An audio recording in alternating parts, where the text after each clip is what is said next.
Hello and welcome to the Gooner Talk, back again with you guys for another episode of what is the Arsenal Transfer Show. Joining you every morning at 8 a.m. UK time. Hope you're doing good. Hope you're doing well. Thank you so much, as always, for joining me. It is very much appreciated. I hope you had a fantastic Christmas Day and Boxing Day. And I hope you're ready to discuss and talk about Arsenal as we head towards the kind of end of the festive period for the fixtures. Arsenal, of course, face West Ham tomorrow. We hope to bring you a preview show a little bit later on today. I'll give you more information about how you can get involved in that in our members Discord server a little bit later on.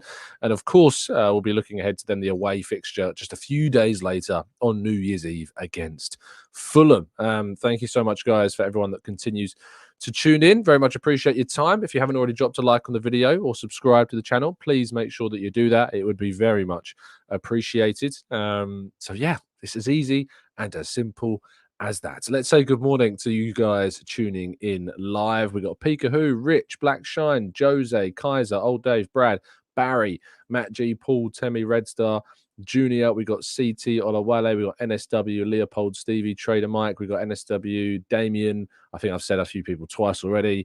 Martin, Carl, Jean, Hakeem, Franklin.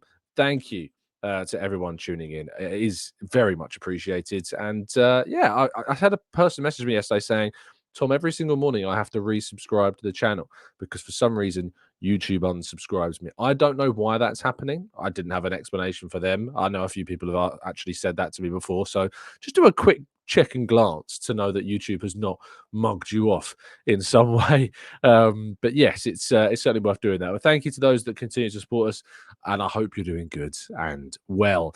Shall we crack on with today's stories? It is episode 400, and usually I'd like to start kind of a milestone show, if you like, in a more upbeat fashion. And sadly, I can't do that because supposed fans, and I use that word very lightly here, to bring you some sad news. It's some really good news followed by some sad news. The really good news is that Arsenal's Manuela Zinsberger's wife has announced their pregnancy together.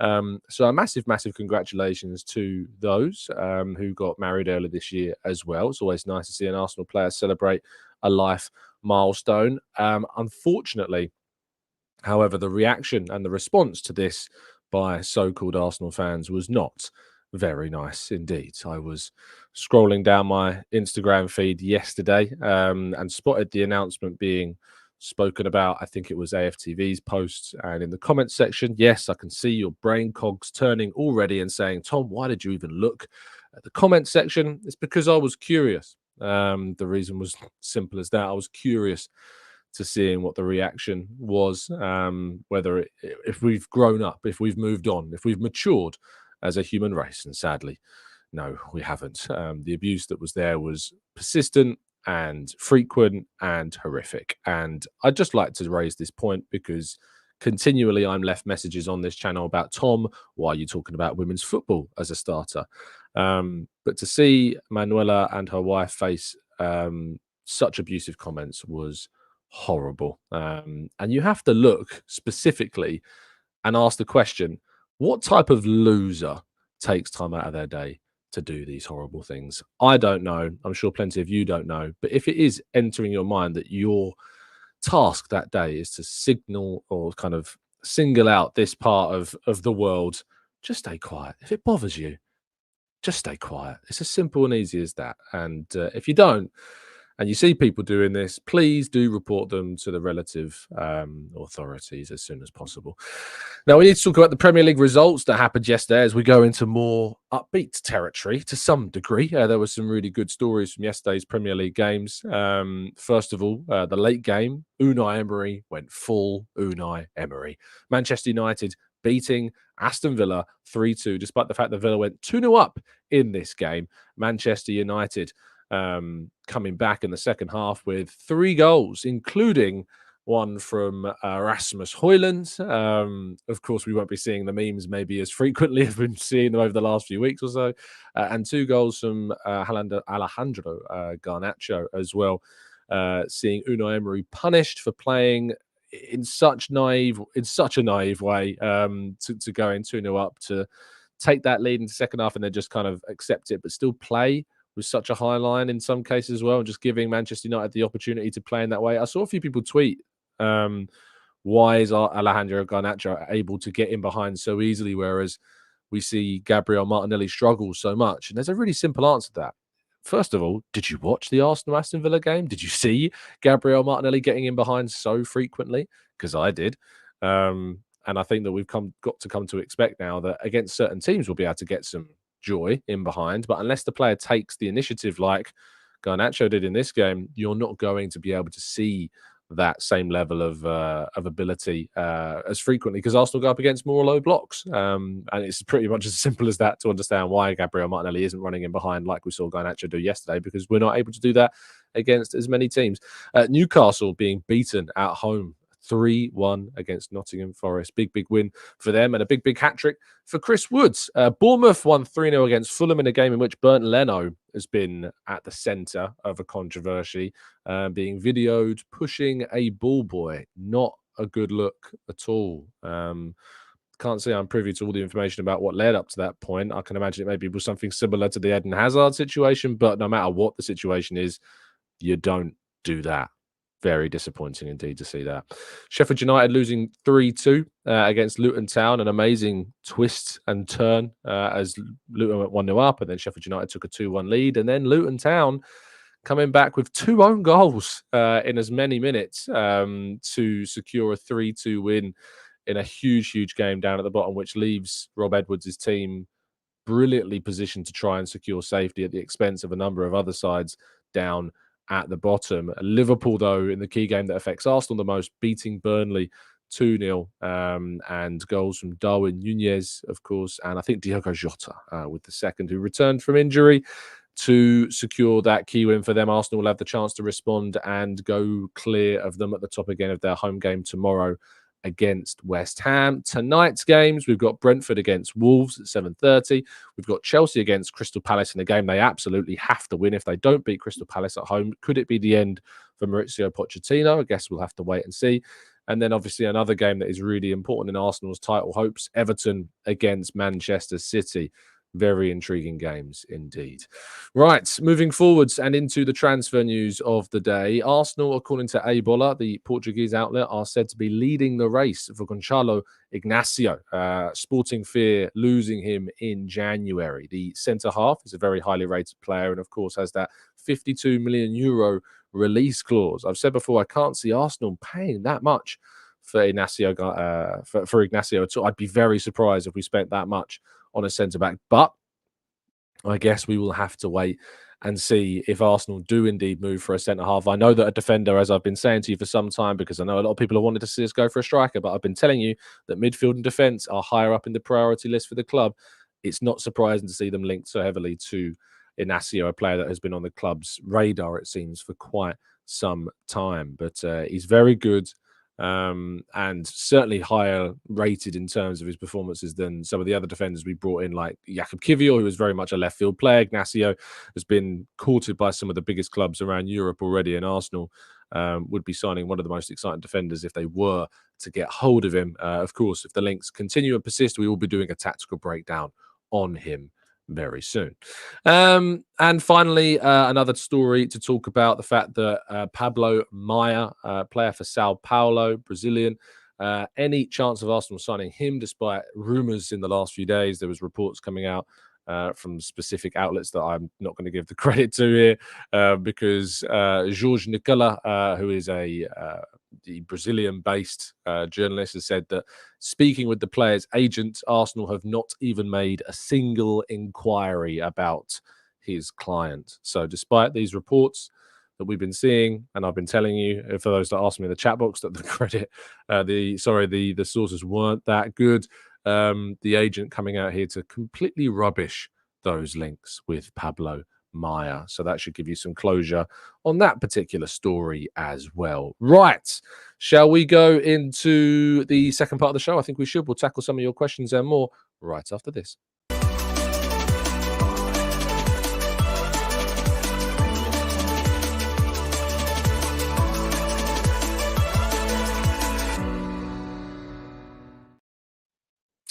Okay, we're going to tackle some of your questions, well, as many of your questions as we can in the next 10 to 15 minutes or so.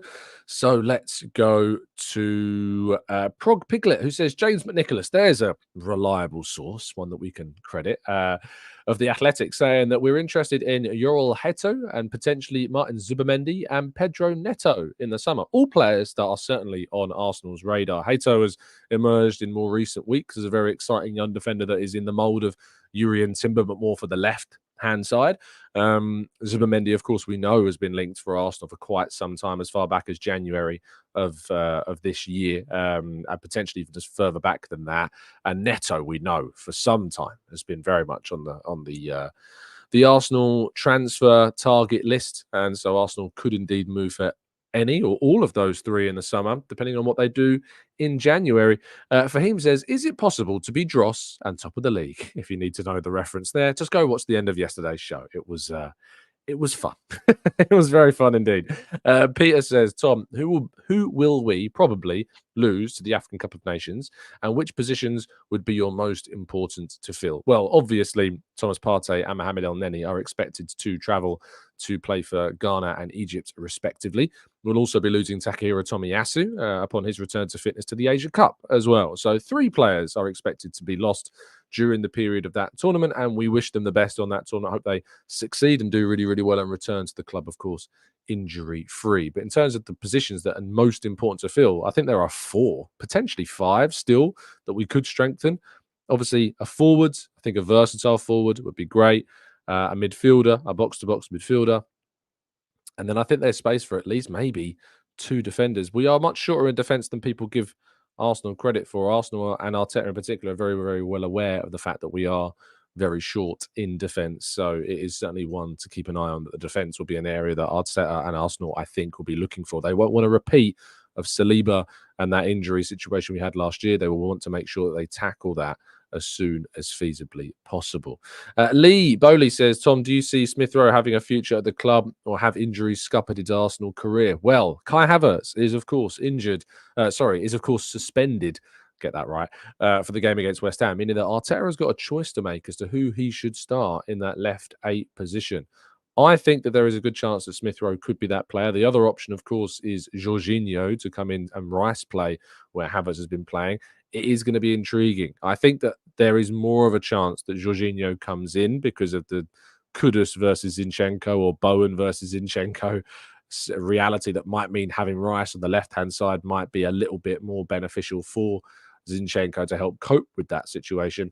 But Smith Rowe could have a chance there. But in the longer term, he's going to have to get some minutes, and quick and more frequently. Otherwise, he's going to be seeking an opportunity, I think, elsewhere. And who can blame him, to be fair? Who can blame him at all? Louis says, how good is Chris Wood? Quick quiz. Can you name the other Premier League New Zealand footballer, past or present? Oh, Louis, that is a trivia question that I think you're going to have to get some. Oh, hold on. Didn't he play for West Ham? Was he a centre half that played for? Was it? And he got linked to Arsenal. I'm sure he did. Was it Reed? Was it? I can't remember his first name, but I think I'm going to go with Reed. I think it might have been Reed. I'm looking in the chat. I'm scrolling down to Winston Reed. I was right. Yeah, some knowledge there. Some knowledge there. Winston Reed. He was linked to Arsenal. I remember, centre half for West Ham. And yeah, I remember him being linked quite heavily with Arsenal for quite a significant period of time. So there you go. Did someone say Tim Cahill? You need to get your New Zealand and Australia nationality sorted out. Oh, yeah. So yeah, Winston Reed. Thank you for the trivia question. Patrick says, go and get Andre Brooks from Sheffield United. Can't say I know too much, Patrick, about Andre Brooks. TJR says, weird one, Tom. Why is it called a transfer window? I know the literal reason, but why not a transfer door or a transfer chimney? It's because window is not describing the physical thing we know as a window. Window in English has more than one meaning. So you have the physical structural building asset that is a window, but a window also represents a period of time. It has another reason. So in it might be a cooking window, it might be a a mating window in nature. You know, a window also has two meanings, so that's why it's called a transfer window and not a transfer door or a transfer chimney, because window has two meanings, and that means a period of time. So there you go. There's some what's it called? Lexicography, I think, the study of words, something like that. So there you go. Window of opportunity, indeed, a period of time in which an opportunity is available to you. Thank you. TJR, I don't know. You weren't screwing around. Clearly, you didn't know what the word meant and you needed my help. And I am more than willing to provide that to you. So that's fine. Chilo says, don't wind up New Zealanders by saying Australian players, please. I think that Chilo is getting offended. Please don't. Please don't mix them up. Let's scroll up a little bit more. There's a lot of people guessing the answers to Louis' trivia questions now this morning. Justice says, Tom, do you think that Partey could start alongside Declan Rice? Yes, I do. I think that both of them can play together. I think if you watch back the Community Shield earlier this season, they both started that game together. I think they both could play together. So, yes, there is definitely scope for them to play with and alongside one another. Sagar says, are you concerned about the lack of impact in the forward line off the bench when it comes to the title running? Perhaps. It's very difficult for Arsenal to go into the market in January and get a player realistically that is going to give you that necessary oomph and reinforcement. I think that what we saw at Anfield was very telling, that we didn't have players coming off the bench to give Arsenal more. We had Trossard come off, we had Nketiah come off. It didn't change things too much. Whereas you look at Liverpool, they brought on Nunez, Gravenberch, of course, came on as well. Elliott came on.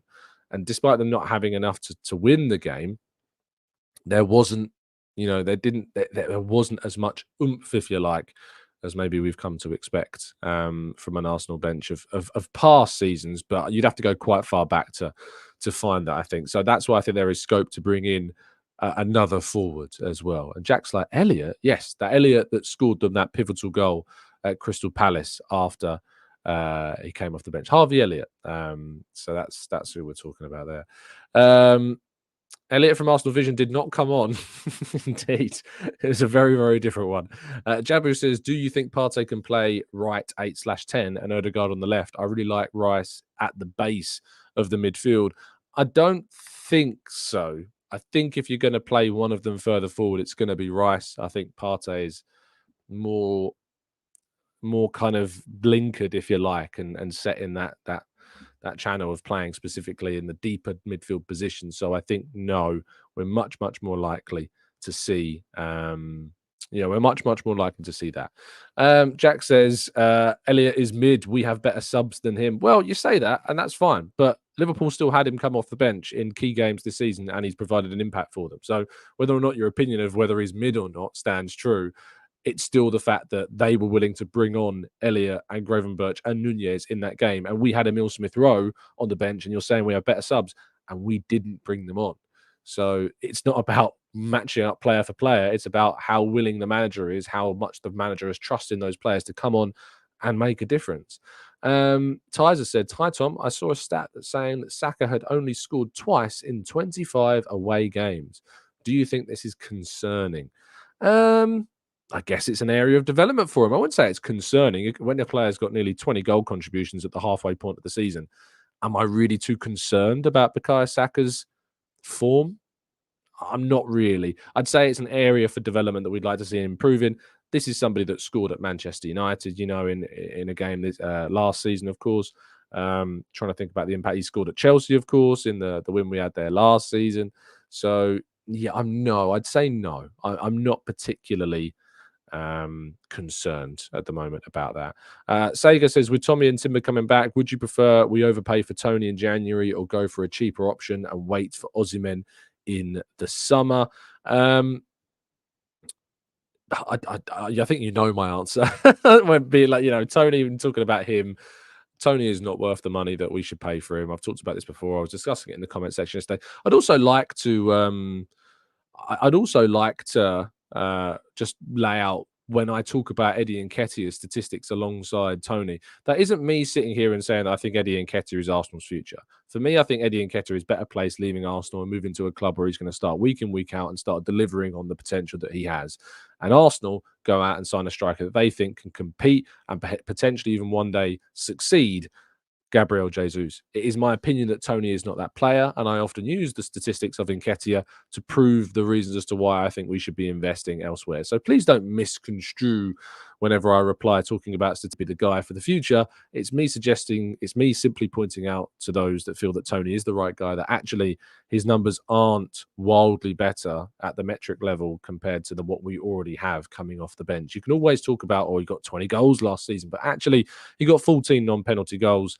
And actually, when you consider the fact that he was playing for Brentford, and people say if he moved to Arsenal, it'd be different. I've gone over this a million times. Arsenal playing against far more low blocks than Tony has to come up against for Brentford, I think cancels out that particular argument. Let's go to Nyamdi, who says, Tom, referring to the online abuse that we discussed at the earlier point of the show with Manuela Zinsberger, do you think it is better to just plain ignore those ignoramuses? I think talking about their stupidity gives them unnecessary oxygen. What are your thoughts? This is a really good question, Namdi, and I'm glad you've asked it because I've asked myself this question. So I used to be of the opinion of block, move on, ignore, don't talk about them, don't give them the attention that they crave. It doesn't work. The fact of the matter is it doesn't work. That strategy of block, move on, it might work if you've got individual haters on you, So in the sense of if we get trolls on the channel, I'll just block and move on. Don't even need to worry about them again because they're directed at me.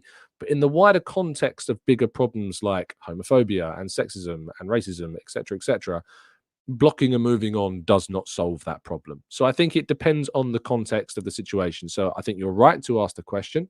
And I think we're right now to talk about it because the more we talk about it, the more we bring these people that are doing it into the light and we highlight their horrific acts that they've been posting onto another person's social media feeds. And it is more likely that these people will get more attention in the sense that we can find more people willing to report them and hopefully see more people punished for that because they should be. They should face criminal charges for homophobia and racism and sexism. It absolutely should face criminal charges, in my opinion, to prevent this type of abuse from growing because for too long, maybe we've been turning our head.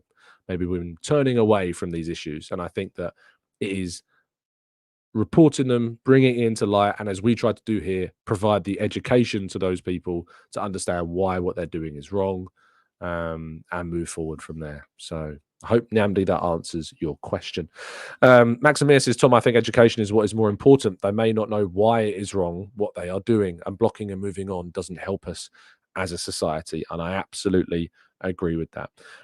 Lee says, what is your feeling about the amount of criticism that women pundits are getting from certain quarters? I talked about this, I think, on a show a few days ago. I don't want to give oxygen to this particular individual. And I know that might sound a little bit hypocritical based on what I've just said, but I think that there is so much there's so much view on this individual already that I don't even need to add any more fuel to the fire. I think we all know, just in my view of the criticism of female pundits that we're seeing in recent weeks, that it's ridiculous. There are some fantastic female pundits that are in the space that provide brilliant insight into football and into the game.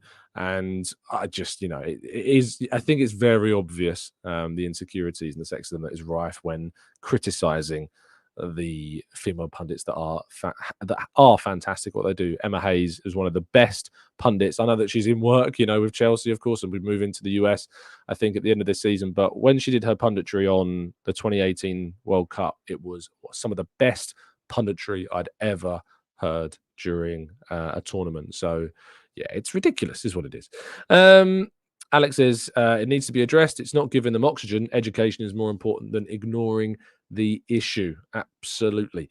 Jack is the True says, Isak is the striker that we need. Won't cost as much as Osimhen. Oh, I don't know about that, Jack. Why would Newcastle sell? He's under a long-term contract. And if they are going to sell, they are going to ask for a huge amount. But they paid like 70 million quid for him in the first place. He's not gone down in value. So he's going to cost a hell of a lot of money. And I just don't think they even sell him, to be honest. I just don't think they would even sell him. Let's go to Jay says, what is your thoughts on getting an extension of a loan of Zaniolo coming in this January? I mean, he's at Aston Villa, isn't he not? So I don't know. I don't see how that would be possible. unless it's only a 6-month loan already and he goes back to Galatasaray. As far as I'm aware, that wasn't the case. I could be wrong, but I don't see Zaniolo coming in to Arsenal. He's already at Villa this season. Aziz says, Tom, who do you think starts against West Ham? I think Arteta might rotate. I think we might see a few rotations considering we've got the away game against Fulham next week. But I think this game, the end of this week, I think West Ham is a tougher game than the Fulham away fixture personally. So I think he might go stronger in this one and maybe rotate for Fulham. But tune in for our preview show that we'll be having a little bit later on today to find out all about that. Melissa says, does it concern you our wingers seem to have been figured out by opponents who now double mark them with goal distribution across the front line, only 8, seeming unsustainable in our title race? Those words of it seemingly being unsustainable come up a lot. I think it's worth pointing out that things do change. I think it's worth pointing out that we can't always look at this section of season and think, well, they've only got 8 goals across the front 3. Can we win a title if we're only scoring that many goals? Well, we are top of the table having scored as many goals as we have. Last season, goals weren't an issue. We scored 88 goals, which was the most goals we've ever scored in a Premier League season, and we didn't win the league. Goals was not the problem last year. And we might be scoring a few less than we are at the same point this season compared to last season. The biggest reason why we didn't win the league last season is because our defense wasn't good enough. We weren't as good and as resilient as we needed to be across the season to secure the results, secure the points that we needed. So whilst there might be some concern about how many goals we're scoring or how many goals our front line is contributing to this season, as long as we are better at the back and as long as we are better overall as a team, which I think we are, then that is all that matters. And top of the table is where I care about being. You can look at all of the underlying numbers for sure. And I think our XG statistics, and there are a lot of there's a lot of statistics that point to us being a team that are still ready to explode, to unleash something of a coiled spring that I still think that we are. There's loads of metrics which point to that. You see, I think, That Crab, it's a fantastic stats outlet on social media. Scott, I think, runs it with Adam Rayvogue. They produce some fantastic numbers looking at the potential of this side and what they've produced so far this season. There's loads of evidence to suggest that this team is not going down. It's in a position whereby we're more likely to unleash that potential. So no, I'm not concerned about that at the moment. Matt G says, words I think are overused: fluidity, unsustainability, standards. I'd like dross. Dross is a good one to add to this now, I think. Jean says, I really miss the wingers using their teammates to beat the opponents. I think obviously we are a team that like to drive towards the touchline for those cutbacks a lot more. Yes, I think we could be a little bit more varied in how we attack, but I guess we'll see how Arteta chooses to evolve this team over the course of the rest of the season, and maybe we'll see greater triangles and these types of movements develop as the season goes on. Tailwood says, I don't think being doubled up on means being figured out. They're just doubling up on them. Grealish and Bernardo don't bag that much for the same reason. It just creates space for other players. And this is a really good point. We talk about teams doubling up on Saka or Martinelli, but there is only so many players you can double up on. If you double up on Saka, it means you're taking away a centre-back from the centre-forward. If you double up on Martinelli, it means you're taking away the right-sided centre-back from the centre-forward. What Arsenal need to do is use the fact that opposition teams double up on their wingers and use the space that is now unoccupied to deal and exploit the biggest amount of damage to the opposition. It's as simple as that. You can't over-defend every player on the field because there's not enough players. It's 11 against 11. You can't double up on every single player because it's just counting. You can't do that. So if you are seeing wingers being doubled up on, okay, let's find a way of exploiting the space that is created by those players being doubled up on. And Arsenal, I think, just need to be a bit faster. That's what I've called for a little bit more this season, is I'd like to see Arsenal be a bit quicker. And I think if we can find that little extra gear of speed, I think, therefore, we might find an opportunity for the midfielders, for Odegaard, for Havertz, and, of course, for Gabby Jesus as well. So we just need to be quicker. That's what I want to see from this team, to exploit the space that is opened up when our wingers are doubled up on. Our wingers being doubled up on is a very well-known, very well-used strategy. So we've got plenty of time to practice against these teams. Let's go to Gary. Says they doubled up on Bale when he adapted and became better. Saka and Martinelli will evolve because of how good they are and how good they are, and then they will be unstoppable, hopefully. So, Jay says, is it possible to sign contracts before the transfer window? Because I heard a rumor that Arsenal wants to sign a contract with Jeremy Frimpong. Arsenal's interest in Frimpong is something I've reported as far back as last summer. It does exist. Arsenal have got an interest and have been watching him for some time. I don't have any extra information about moving for him this January, however. But what I would say is that you've seen last season, before January, Liverpool came to an agreement with PSV for the signing of Cody Gakpo. Yes, you can agree transfers with clubs prior to a window opening, but then those deals obviously get done when the window officially opens and you can register those players. So, yes, the answer is you can do deals outside of the transfer window. It's harder to do because sometimes teams just refuse to talk until a window is open, which is completely their motive, and I completely respect that. And so that's why sometimes Arsenal aren't able to get the deals done they want until the window is open. But also sometimes Arsenal want to wait for opportunities that can open up during transfer window. Sometimes players leaving or players being signed by other teams opens up a domino effect, which Arsenal can try and take advantage of. So that's why maybe sometimes we don't make the moves that we do until those opportunities come forward. So I think that, yes, the answer is yes to your question, but it doesn't necessarily mean that Arsenal will do that with any specific players. And S. Guz, who says, who's very kindly donated, says, Sehu Girassi, it looks incredible. 17 million release clause. Late bloomer, yes, but incredible. Yeah, it is that age profile I've talked about before that I'm not necessarily sure is the right age profile for Arsenal. But I know that there are a few Premier League teams that are certainly looking at him. I've not heard that Arsenal are one of them, so I don't expect Arsenal to move for him. But I wouldn't be surprised to see him pop up in the Premier League very soon. He's having an excellent season for Stuttgart, a very, very good season indeed. Anyway, that's going to bring an end to today's show. Thank you so much for listening. It's hopefully not going to be the only show of the day. We're going to be doing a preview show for the game against West Ham United a little bit later on. Have a fantastic 27th. We're in that kind of weird period now between Christmas and New Year where no one really knows what they're doing. There's no plans. There's nothing going on. There's just the time to kill and relax and enjoy and stuff yourself with Christmas leftovers. So I hope that you have a fantastic week. And I'm now going to enjoy my day off and look forward to talking to you a little bit later on today about that game against West Ham. Have a fantastic day. Stay safe. Stay well. And as always, up the Arsenal.